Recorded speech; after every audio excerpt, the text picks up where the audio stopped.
Hey everybody, and Tony here with a review of Vincenzo Bellini's La Sonnambula, broadcasted 3 years ago at the Teatro Petruzzelli in Bari, which I saw on YouTube thanks to a link provided by my awesome friend Dylan Haynes, aka Coloratura Fan. The conductor was Daniele Calagari. The production was done by Giorgio Barberio Corsetti. The set design and costumes were done by Cristian Taraborelli. The choreographer was Roberto Aldorassi. The lights were done by Marco Giusti. The videographer was Gianluigi Toccafondo, and the chorus master was Franco Sebastiani. As I said before in my reviews of Beatrice di Tenda, La Straniera, Norma, and I Puritani, La Sonnambula is one of Vincenzo Bellini's three most famous operas of all time, aside from Puritani and Norma. This has also garnered a lot of famous singers, including Joan Sutherland, Maria Callas, Renata Scotto, Elena Moshuk, and what we have today with Jessica Pratt. My first experience with this particular opera was when I heard Amina's final scene, starting off with O se una volta sola, leading up to A non credea mirarti, and the final cabaletta A non giunge uman pensiero, heard on CD through Ying Huang's first album and Maria Callas in a compilation album. This opera does have a very ridiculous story. I mean, we have Amina and Elvino, who are an engaged couple. We have the third wheel in the form of Lisa, who is an innkeeper who is madly in love with Elvino, but is also having her eyes set on by Alessio, who loves her body and soul. And we even have Conte Rodolfo, who does fancy Amina quite a bit, but is fully aware that Amina does love Elvino body and soul. We have this sort of encounter with Amina as the sleepwalker going into Conte Rodolfo's room while Lisa tends to him. And the whole town very much accuses Amina of cheating on Elvino and very much having an affair with Conte Rodolfo. Elvino is just too blind to the truth until Conte Rodolfo really states to Elvino that Amina does love him, body and soul, as she's seen sleepwalking on top of a mill. The opera does end happily with Amina and Elvino reuniting, and everybody lives happily ever after. Sure, it's a very silly story, but the music is absolutely wonderful, as to be expected in bel canto. Aside from Amina's final scene, we have Amina's first aria, Care Compagne, leading up to Come per me sereno, and Sovra il sen, being the cabaletta, Elvino's Prendi l'anel di donno, Lisa's Tutte gioia, tutte festa, and Diletti auguri, and of course, Conte Rodolfo's Vira viso o luoghi almeni, which has become quite a very popular concert aria for a lot of bassos, whether they have sung this role or haven't sung this role yet or haven't even sung this role in its entirety. Overall, this opera does have a very silly story, but the music is absolutely wonderful. With that said, let's get on to what I thought about the production, costumes, singing, conducting, and chorus. Traditionally, La Sonnambula is set in the Alps with a lot of mountains, greenery, flowers, trees, and just a lot of scenery to really make the opera very appealing and just to have a lot of scenery porn.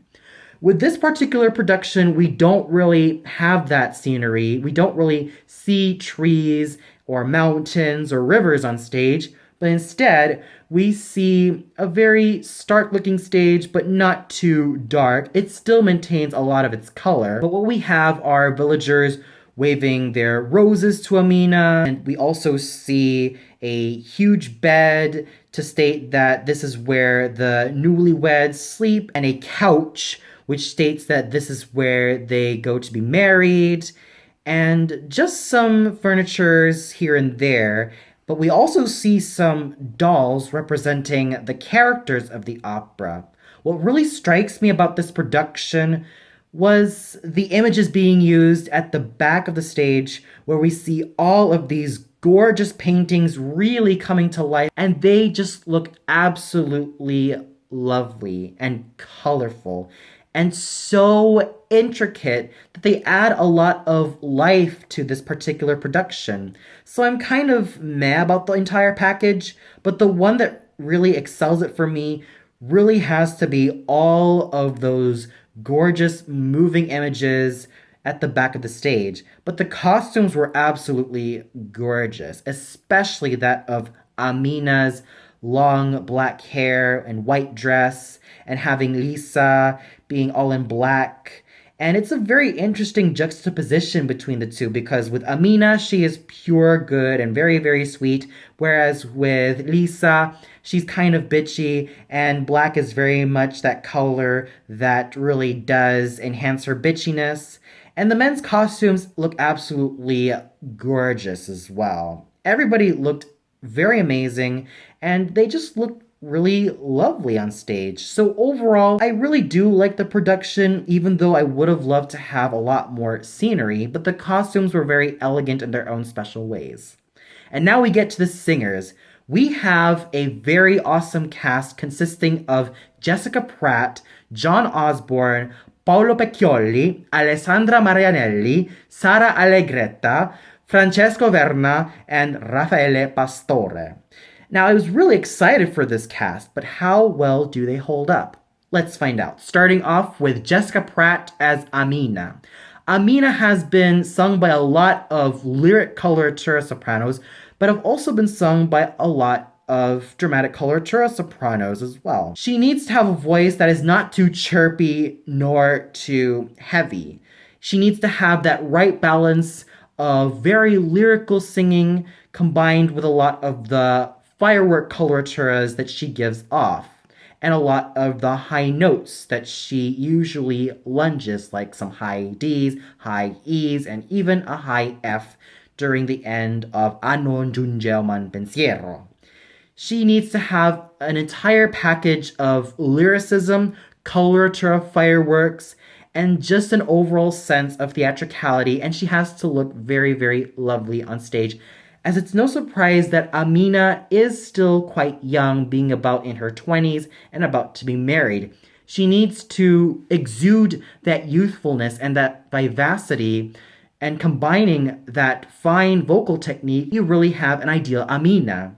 There's been no shortage of coloratura sopranos who have sung this role. In fact, this role is just as coveted as the likes of Lucia Ashton, Lakme, Maria Stuarda, Anna Bolena, Elisabetta from Roberto Devereux, Amalia from Masnadieri, Marie from La Fille de Régiment, both Marguerite and Urbain from Les Huguenots, Gilda from Rigoletto, Violetta from La Traviata, Magda from La Rondine, Terbinetta from Ariadne auf Naxos, both Constanze and Blonde from Die Entführung aus dem Serail, both Die Königin der Nacht and Pamina from Die Zauberflöte, and even to some extent Donna Anna from Don Giovanni, Elettra from Idomeneo, and Vitellia from La Clemenza di Tito. Jessica Pratt is a coloratura soprano I deeply admire because I've seen a lot of clips of her on YouTube. She has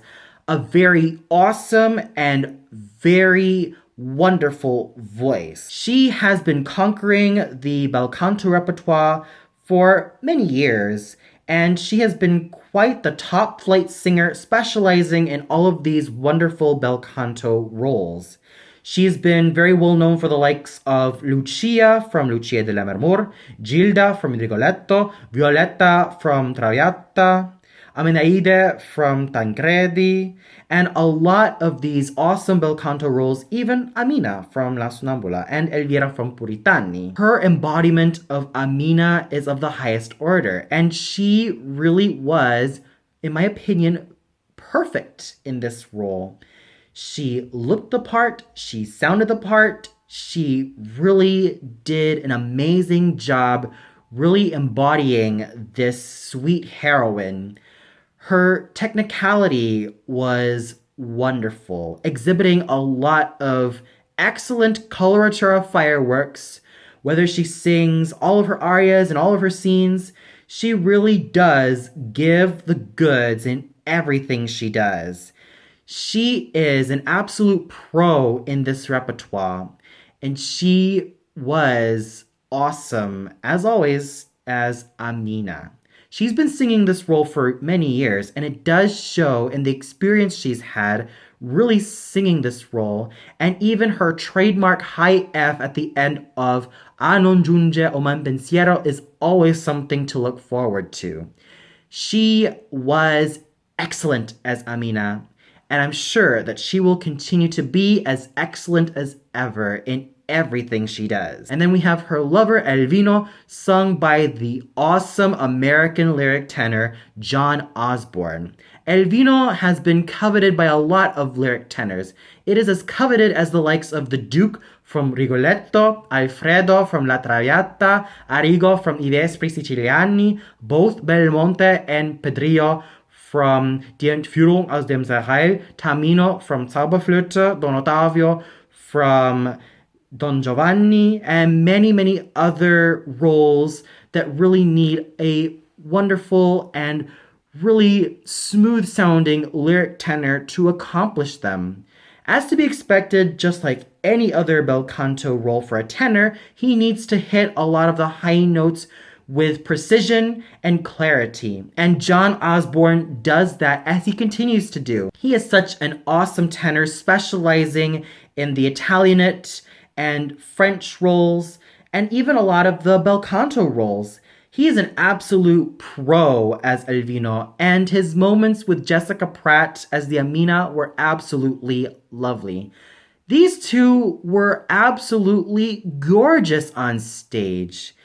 He sings his notes with clarity and precision, and he has a very charming stage presence as Elvino. He makes Elvino a very charming, handsome, and an overall dashing figure whose heart burns for Amina and will do anything that he can to make sure that his love for her stays pure and genuine. You could really see that vivacity and that dashing nature John Osborn gives off in this wonderful lyric tenor role. And then we get to Conte Rodolfo, sung by Paolo Pecchioli. This basso role is just as coveted as the likes of Don Giovanni, Hans Sachs, The Dutchman, Raimondo from Lucia de Lammermoor, Enrico from Anna Bolena, Massimiliano from Masnadieri, Silva from Ernani, Filippo from Don Carlo, Procida from I Vespri Siciliani, Guardiano from La Forza del Destino, and many, many other iconic basso roles, whether they specialize in kings or villains or noblemen in general. There has been no doubt that there have been a lot of bassos, basically the basso cantantes, really singing this role. There's been no shortage of bassos who have specialized as Conte Rodolfo, including Boris Christoph, Raffaele Arrie, Giorgio Tozzi, Cesare Siepi, Nikolai Ghiaurov, Ezio Flagello, John McCurdy, Carlo Colombara, Constantin Gorni, and Riccardo Zanellato. These bassos have specialized as Conte Rodolfo and have become famous in this wonderful basso role. Paolo Pecchioli is yet another star in this particular production, aside from Pratt and Osborn. He was also one of the reasons why I looked forward to really seeing him in this role. He has a very dashing and very elegant stage presence, and his voice was absolutely awesome. It is a fine and rich basso cantante voice, and even though it's not as hefty as the likes of Cesare Siepi or Nikolai Ghiaurov, it's still hefty enough to really give off such fine and awesome moments, and his low notes were absolutely velvety and cavernous. This guy very much has it all in terms of his portrayal of Conte Rodolfo.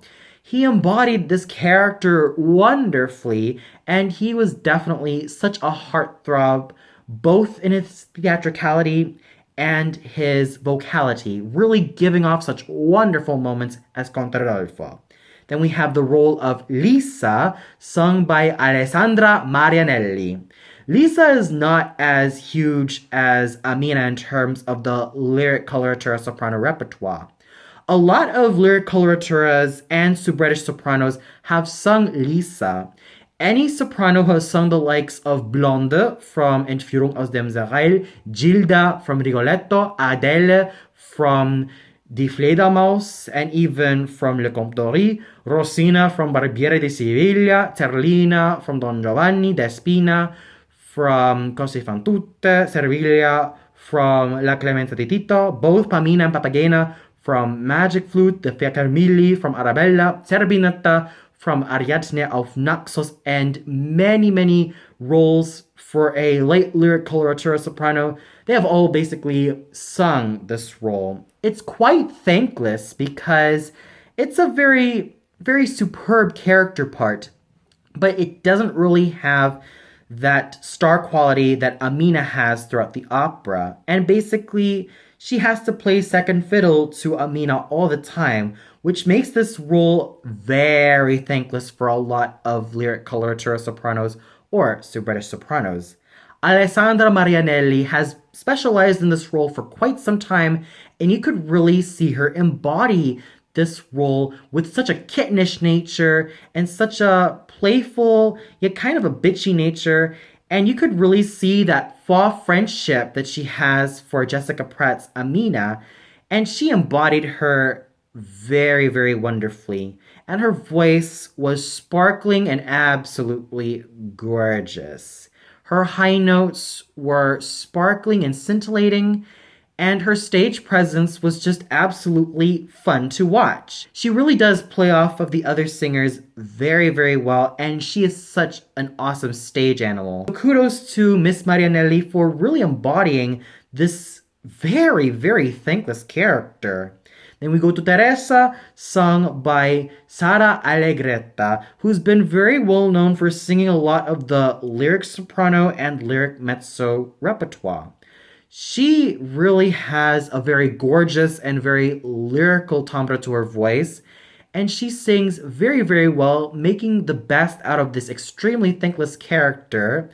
However, she does look like she could pass off as Amina's sister rather than Amina's foster mother, because she does look really young compared to Jessica Pratt as the Amina. But still, you could really see her playing off of Jessica Pratt's Amina very, very well, making her almost like a foster mother to her and almost like a big sister to her as well. And you could really see that chemistry really happening on stage with both of these singers. And Sara Allegretta really did a fantastic job embodying Teresa, really being a fine musician with this role and really being a wonderful stage actress in this role as well. Then we have Alessio, sung by the wonderful baritone Francesco Verna, who gives off such fine musicianship and fine theatricality in this thankless role. And in the role of the notary, we have Raffaele Pastore, who uses his fine lyric tenor voice to his advantage for a role as thankless as this. So overall, the singing found in this production was an absolute star quality. Special kudos really has to go to Jessica Pratt, John Osborn, and Paolo Pecchioli for really embodying these characters very well to a T, and even to Jessica Pratt, who continues to sing Amina with such vivacity, agility, and an overall beauty that she embodies. And I definitely look forward to seeing her live, as I've been mostly seeing her on YouTube, and I'm very much anticipating the day in which I will see her live, whether it be here in Berlin or anywhere in the world. She really is someone I have always been looking forward to every single time. And the conducting done by Daniele Calegari was absolutely well done, really paying attention to the text and to the music and really making sure that everyone goes along. And the chorus was just equally wonderful. They were very involved in the drama, in the moment, and they were just absolutely amazing. So overall, this was definitely a very wonderful production of Vincenzo Bellini's La Sonnambula. Everyone was a star, but I have to give my special kudos to Jessica Pratt, John Osborn, and Paolo Pecchioli for doing awesomely and amazingly. Well, that's all for now. Be sure to tune in tomorrow for my review of Verdi's La Traviata, starring Marina Rebecca, Francesco De Muro, and Thomas Hampson, which will be live from Hanover. So until then, good night, everybody.